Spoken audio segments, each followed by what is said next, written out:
और तो प्यारे बच्चों, गुड मॉर्निंग। आई होप सब ठीक होंगे। आज एक छोटा सा प्रयास, आज से आपको रिवीजन के तौर पे छोटे छोटे कुछ अच्छे क्वेश्चन आपको बताएंगे, 9th क्लास एवं 10th क्लास। तो शुरुआत हम 9th क्लास से कर रहे हैं, चैप्टर 1 से। उसमें है चैप्टर 1 है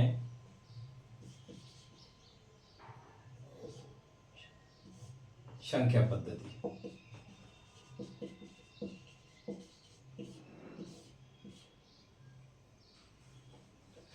तो 9th क्लास में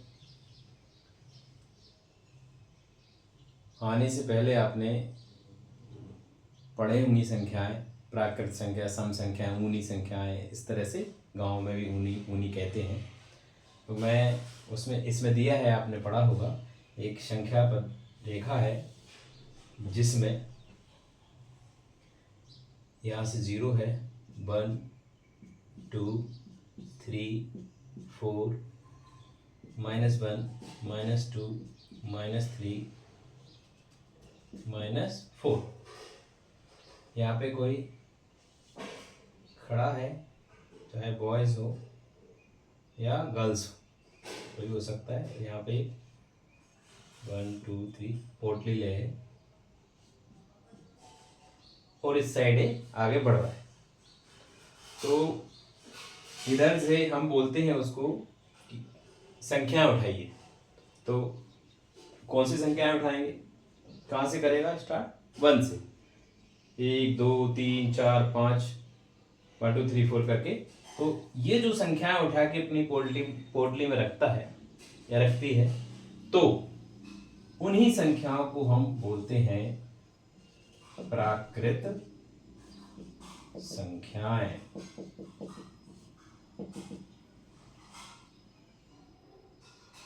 इनको बोलते हैं इंग्लिश में natural number. 1 2 3 4 5 dot dot dot dot and so अनंत तक, जैसे खत्म नहीं होती।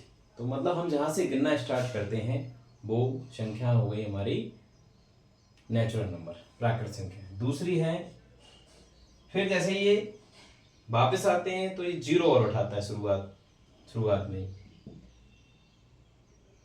तो 0 शामिल कर लेते हैं तो उसको बोलते हैं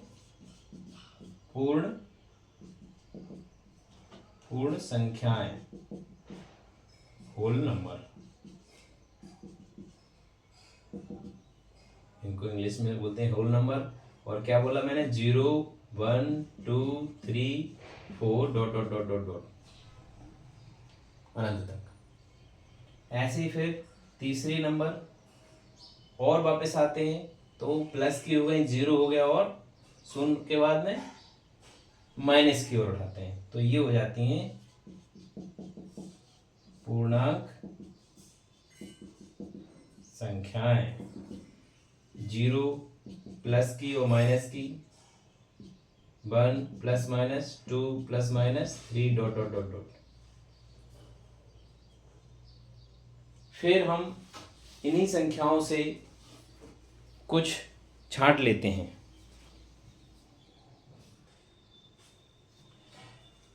इन्हीं संख्याओं में फिर अगली क्या आती है? सम संख्या।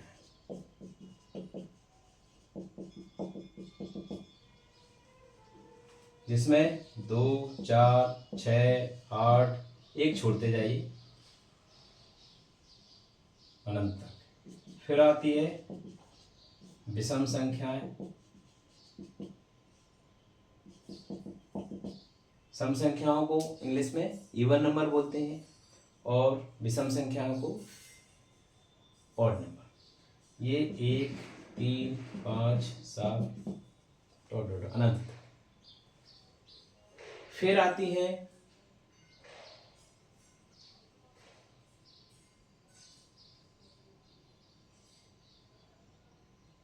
भाज्य।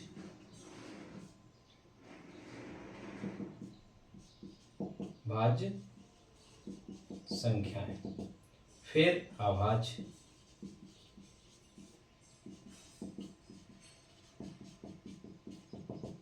और भाज्य संख्याएं जिनमें भाग चले जाए। अभाज्य संख्याएं 2 से स्टार्ट होती हैं, 2, 3, 5, 7, 11, 13, 17 डॉट डॉट, जिनमें स्वयं का भाग जाता है। अभाज्य संख्याएं के बाद में है परिमेय संख्याएं।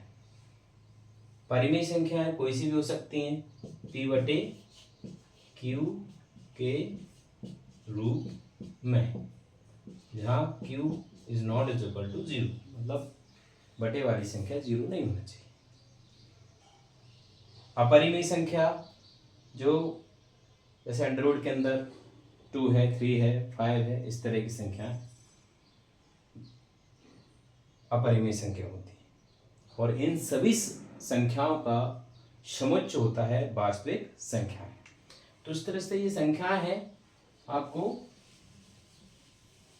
नोट कर लीजिए, नोट कर ली होंगी। अब हम आते हैं प्रश्नावली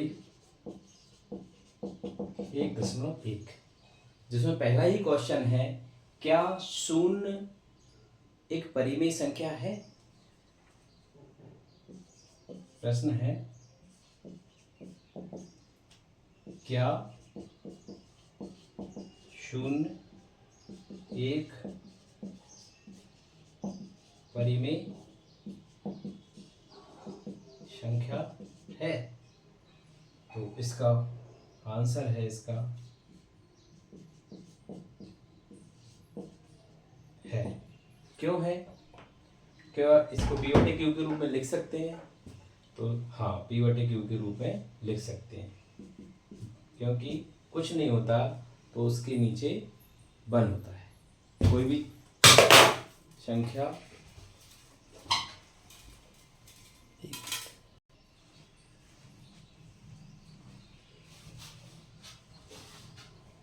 इसके बाद दूसरा क्वेश्चन आता है,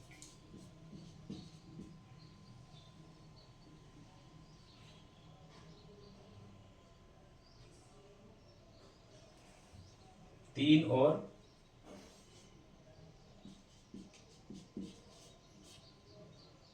चार के बीच 6 परिमेय संख्या। तो सबसे सिंपल एक तरीका 6 का है, 3 लिखिए, 4 लिखिए, जिनके बीच में निकालना है। 6 का है तो 7/7 से कर दीजिए। दूसरा भी मेथड है, दोनों को प्लस करके 2 से भाग दे दीजिए। ये मुझे सिंपल लगा, बच्चों को भी समझ में आ जाता है, आप लोगों को। इसका क्या हुआ, मल्टीप्लाई किया, 7×3 21/7, 7×4 28/7।